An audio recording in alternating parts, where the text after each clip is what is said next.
Namaskar students, welcome to online classes of St. Angels Public School. This is chapter number 4 of 10th class, carbon and its compound, and this is video number 6.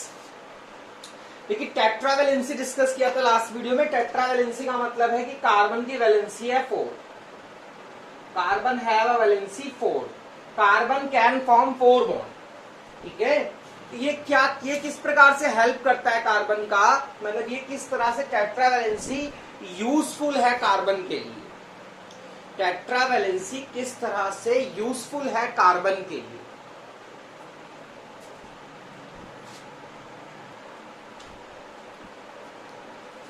तो ये tetra valency किस तरह से help करती है carbon की। तो tetra valency की वजह से कार्बन दूसरे कार्बन से तो जुड़ ही सकता है। ठीक है, तो कार्बन जो है वो क्लोरीन से भी जुड़ सकता है, एक अलग कंपाउंड बन जाएगा। कार्बन अपनी टेट्रा वैलेंसी की वजह से फ्लोरीन से जुड़ जाएगा, तो एक अलग कंपाउंड बन जाएगा। कार्बन अपनी टेट्रा वैलेंसी की वजह से ऑक्सीजन जुड़ गया, तो एक अलग कंपाउंड बन जाएगा। कार्बन अपनी टेट्रा वैलेंसी की वजह से आयोडीन से जुड़ गया, एक अलग कंपाउंड बन जाएगा। नाइट्रोजन जुड़ गया, एक अलग कंपाउंड बन जाएगा। यानी कि जो टेट्रा वैलेंसी और कैटिनेशन दो इसकी प्रॉपर्टी है कार्बन की, वो इसको हेल्प करती हैं बहुत सारे कंपाउंड्स को, बहुत सारे डिफरेंट कंपाउंड्स को बनाने में। ठीक है, तो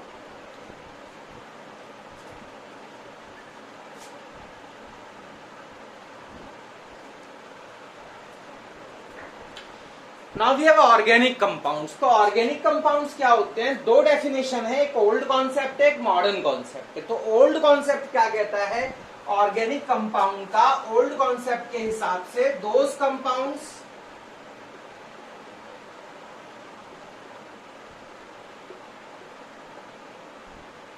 which are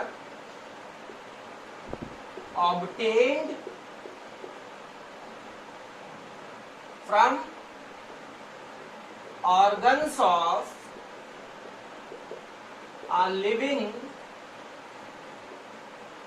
organism, जो किसी लिविंग ऑर्गेनिज्म के ऑर्गन से रिलेटेड कंपाउंड थे, they are the organic compound. ठीक है, मतलब ओल्ड कॉन्सेप्ट क्या कहता था, कहता है ऑर्गेनिक कंपाउंड के बारे में ऐसे कंपाउंड जो किसी लिविंग ऑर्गेनिज्म के ऑर्गन से निकलते थे या उसमें बनते थे या उससे ऑब्टेन किए जाते थे, तो वो कंपाउंड क्या होते हैं, ऑर्गेनिक कंपाउंड होते हैं। That is the older concept about organic compound.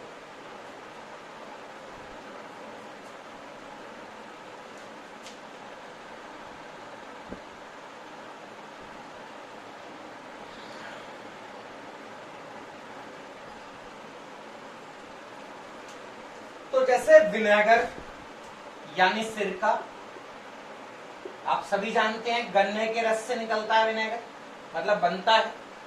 Formic acid चींटी के डंक पे पाया जाता है। मिथेन पौधे और जानवरों के, जब वो मरते हैं तो उनके सड़ने से, पौधों के सड़ने से गैस जो निकलती है या किसी चीज के सड़ने से जो गैस निकलती है, दैट इज मीथेन, है ना। तो ये जो ऑर्गेनिक कंपाउंड की पुरानी डेफिनेशन क्या कहती थी, पुरानी डेफिनेशन ऑर्गेनिक कंपाउंड की ये कहती है कि ऐसे कंपाउंड्स जो किसी ना किसी लिविंग ऑर्गेनिज्म की बॉडी यानी ऑर्गन से रिलेटेड है, उससे बनाए जाते हैं या उसमें निकलते हैं, उससे उसके अंदर बनते हैं, वो कंपाउंड क्या होते थे, ऑर्गेनिक कंपाउंड, जो कि पुरानी डेफिनेशन कहती है।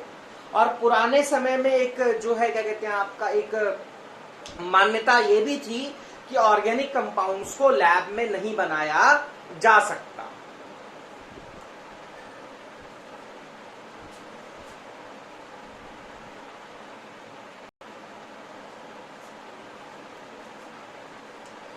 तो पुराना कॉन्सेप्ट ये था ऑर्गेनिक कंपाउंड का कि उनको लैब में नहीं बनाया जा सकता है, पर वो बात भी गलत थी। लैब में अब ऑर्गेनिक कंपाउंड्स बनाए जा सकते हैं।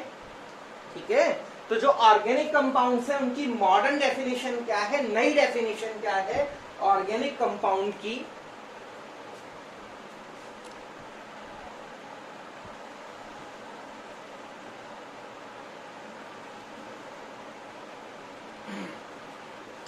तो मॉडर्न डेफिनेशन क्या है ऑर्गेनिक कंपाउंड की? Compound of carbon and hydrogen and their derivatives.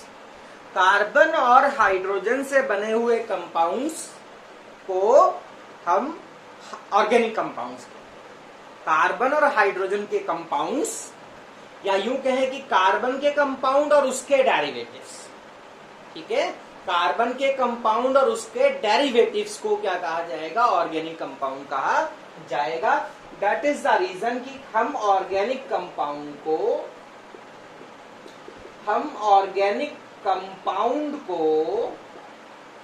Simply carbon compound भी बोल सकते हैं। हम ऑर्गेनिक कंपाउंड को सिंपली कार्बन कंपाउंड भी कह सकते हैं। यानी नई डेफिनेशन क्या कहती है ऑर्गेनिक कंपाउंड के बारे में? ऐसे कंपाउंड जो कार्बन के कंपाउंड होते हैं, कार्बन से बने होते हैं, या कहें कार्बन और हाइड्रोजन से बने होते हैं, और उनके डेरिवेटिव्स, यानी उनसे कार्बन और हाइड्रोजन कंपाउंड से बने हुए कुछ कंपाउंड, जो वो सब क्या होंगे? Organic compounds. ठीक है, एग्जांपल देखिए,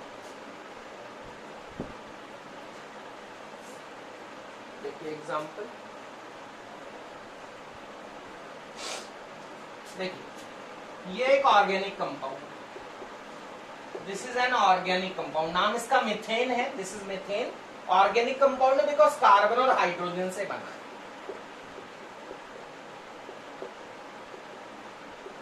ये भी एक ऑर्गेनिक कंपाउंड है, नाम इसका इथेन है। और क्यों ऑर्गेनिक कंपाउंड है? बिकॉज कार्बन और हाइड्रोजन से बना है। अब ये देखिए, नीचे लिख रहा हूं मैं एक और कंपाउंड, यहां Cl आ गया, देखिए Cl आ गया, ये भी ऑर्गेनिक कंपाउंड है। ये इसका ये कंपाउंड इसका डेरिवेटिव है, इससे बनाया गया है इसको, तो ये क्या है? ये भी ऑर्गेनिक कंपाउंड है ना। और देखिए,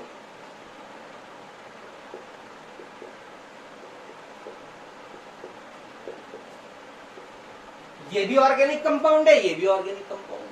ये ऑर्गेनिक कंपाउंड क्यों है? बिकॉज कार्बन हाइड्रोजन से बना हुआ है। और आपको बताऊं कि ये जो है ना, ये इसका डेरिवेटिव है, ये इसका डेरिवेटिव इससे बनाया गया।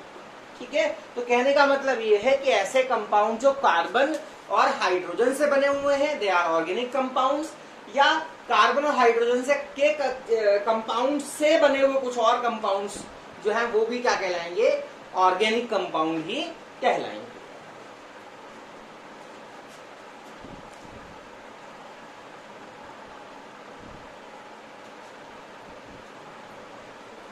तो ऑर्गेनिक कंपाउंड को कार्बन कंपाउंड या हाइड्रोकार्बन भी बोला जाता।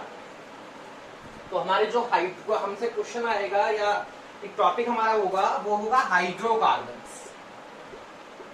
हाइड्रोकार्बन्स, अब ये हाइड्रोकार्बन्स क्या है? नाम से पता लग रहा है, हाइड्रोजन प्लस कार्बन के कंपाउंड, हाइड्रोजन और कार्बन के कंपाउंड हाइड्रोकार्बन्स।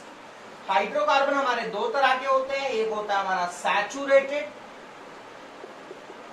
और एक होते हैं हमारे पास अनसैचुरेटेड। दो तरह के हाइड्रोकार्बन है, या कह लें दो तरह के कार्बन कंपाउंड होते हैं, या कह लें कि दो तरह के ऑर्गेनिक कंपाउंड होते हैं, है ना। जो आप बोलना चाहें, हाइड्रोकार्बन्स को ही हम कार्बन कंपाउंड कह सकते हैं या ऑर्गेनिक कंपाउंड भी कह सकते हैं। तो हमारे जो हाइड्रोकार्बन्स हैं वो दो तरह के हैं, सैचुरेटेड और अनसैचुरेटेड। सैचुरेटेड और अनसैचुरेटेड दो तरह के हमारे ऑर्गेनिक कंपाउंड है, दो तरह के हमारे हाइड्रोकार्बन्स हैं, सैचुरेटेड और अनसैचुरेटेड। सैचुरेटेड कंपाउंड्स कौन से होते हैं? जिनमें होता है हमारा single bond, contain single bond, जिनमें होते हैं सिंगल बॉन्ड। और अनसैचुरेटेड कौन से होते हैं? विच कंटेन डबल बॉन्ड और ट्रिपल बॉन्ड। जिनमें डबल या ट्रिपल बॉन्ड पाए जाएंगे वो वाले कंपाउंड क्या होंगे? जिनमें डबल और ट्रिपल बॉन्ड पाए जाएंगे वो वाले कंपाउंड क्या होंगे? अनसैचुरेटेड होंगे। जिनमें सिंगल बॉन्ड पाए जाएंगे दे आर सैचुरेटेड हाइड्रोकार्बन या सैचुरेटेड ऑर्गेनिक कंपाउंड्स।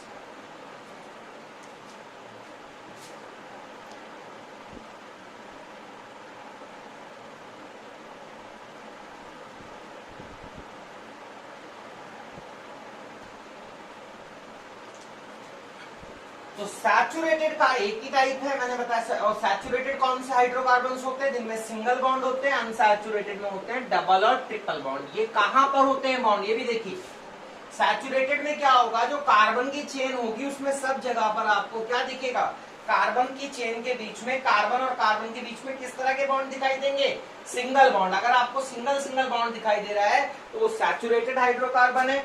और अगर आपको कार्बन की चेन के बीच में, अगर आपको कार्बन की चेन के बीच में किसी एक जगह डबल बॉन्ड आ जाए,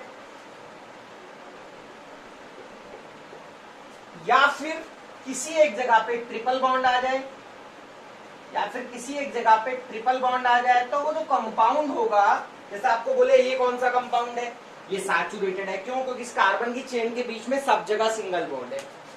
ये कौन सा कंपाउंड है? अनसैचुरेटेड। क्यों? क्योंकि कार्बन की चेन के बीच में एक जगह पे डबल बॉन्ड है। ठीक है। ये कौन सा कंपाउंड है? अनसैचुरेटेड है। क्यों? क्योंकि इसमें कार्बन की चेन के बीच में किसी एक जगह पर क्या है? ट्रिपल बॉन्ड प्रेजेंट है। ट्रिपल बॉन्ड प्रेजेंट है, इसलिए ये अनसैचुरेटेड है। यानी सैचुरेटेड की क्या पहचान है? जिसमें कार्बन की चेन के बीच में अगर सिंगल बॉन्ड आएगा सैचुरेटेड होगा, डबल और ट्रिपल बॉन्ड आएंगे तो वो क्या होगा?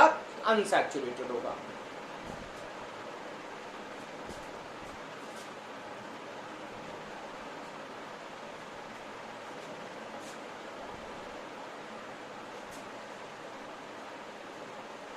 सैचुरेटेड का एक ही टाइप होता है जिसे हम कहते हैं एल्केन, और अनसैचुरेटेड के दो टाइप होते हैं जिसे हम कहते हैं एल्कीन और एल्काइन। एल्कीन और एल्काइन। सैचुरेटेड का एक ही टाइप है एल्केन, अनसैचुरेटेड के दो टाइप में एल्कीन और एल्काइन। ठीक है। एल्केन में आएगा सिंगल बॉन्ड, एल्कीन में आएगा डबल बॉन्ड, और एल्काइन में आएगा ट्रिपल बॉन्ड। इनको हम डिस्कस करेंगे। बट देखिए मेन चीज क्या है? मेन चीज ये है कि जो हमारा हाइड्रोकार्बन है ऑर्गेनिक कंपाउंड है, कार्बन कंपाउंड है, दो तरह के होते हैं, सैचुरेटेड और अनसैचुरेटेड। सैचुरेटेड में केवल सिंगल बॉन्ड होता है। सिंगल बॉन्ड भी कहां पाया जाता है? कार्बन कार्बन की चेन के बीच में। अगर सब जगह सिंगल बॉन्ड है तो वो सैचुरेटेड है, और अगर कार्बन कार्बन की चेन में एक जगह या एक से ज्यादा जगह डबल या ट्रिपल बॉन्ड आ जाएगा वो अनसैचुरेटेड होगा। अब देखिए मेन चीज यहाँ पर क्या है? मेन जो चीज हाइड्रोकार्बन के बारे में जो बहुत इंपॉर्टेंट है वो है उनकी नेमिंग। वो है उनकी नेमिंग, उनके नाम लिखना और फार्मूले बनाना, वो बहुत इंपॉर्टेंट है, वो हम सीखें।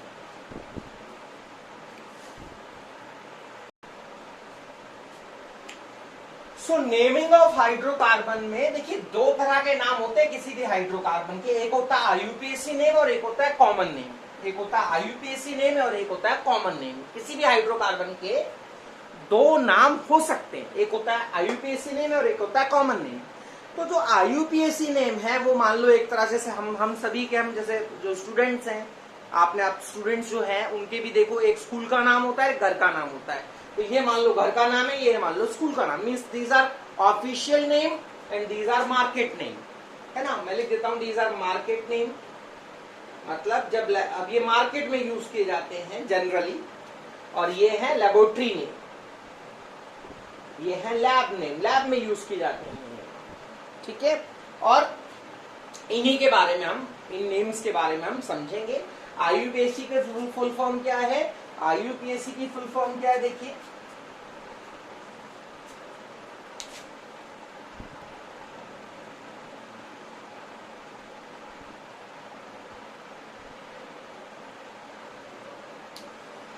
आईयूपीएसी की फुल फॉर्म है international union of pure and applied chemistry. ये केमिस्ट्री का सबसे बड़ा डिपार्टमेंट है जहां से कोई भी जो डिस्कवरी होती है या केमिस्ट्री में कोई भी जो चेंजेस होते हैं वो यही जो संस्था है यही अप्रूव करती है।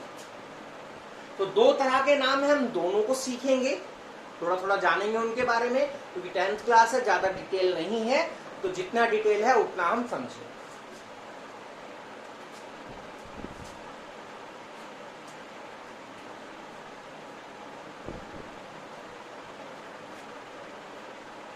अब देखिए मैं आपको बता दूं कि किसी भी हाइड्रोकार्बन का जो नेम होता है उसमें सबसे मेन है नंबर ऑफ कार्बन एटम।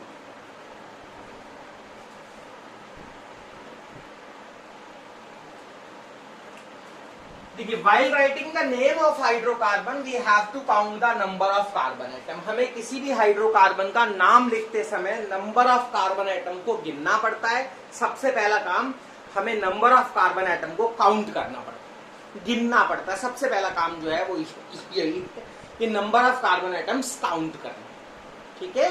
और उसी से नाम की स्टार्टिंग होती है। मेन चीज जो नेमिंग में है वो नंबर ऑफ कार्बन एटम है और उसी से नाम क्या होता है, स्टार्ट होता है।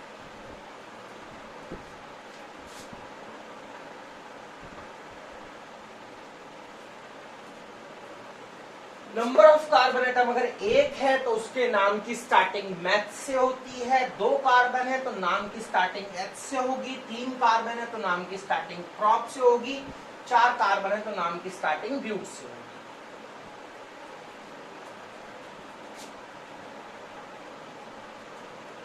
तो देखिए, 1 कार्बन के लिए मैथ, 2 के लिए एच, 3 के लिए प्रॉप, 4 के लिए ब्यूट, 5 के लिए पेंट, 6 के लिए हेक्स, 7 के लिए हेप्ट, 8 के लिए ऑक्ट, 9 के लिए नॉन और 10 के लिए डेक वर्ड क्या करा जाएगा, नाम के स्टार्टिंग में यूज किया जाएगा। और भी हैं बहुत सारे ऑर्गेनिक कंपाउंड्स होते हैं, बट हमें मेन जो है वो जो आएगा एग्जाम में वो हमारा 6 तक हमें पता होना चाहिए कि अगर किसी कार्बन कंपाउंड में 1 एटम है कार्बन का तो उसका नाम मैथ से स्टार्ट होगा, 2 एटम है तो एच से स्टार्ट होगा, 3 एटम है प्रॉप से स्टार्ट होगा, 4 एटम है ब्यूट से स्टार्ट होगा, 5 एटम है उसका नाम पेंट से स्टार्ट होगा, 6 एटम है उसका नाम हेक्स से स्टार्ट होगा।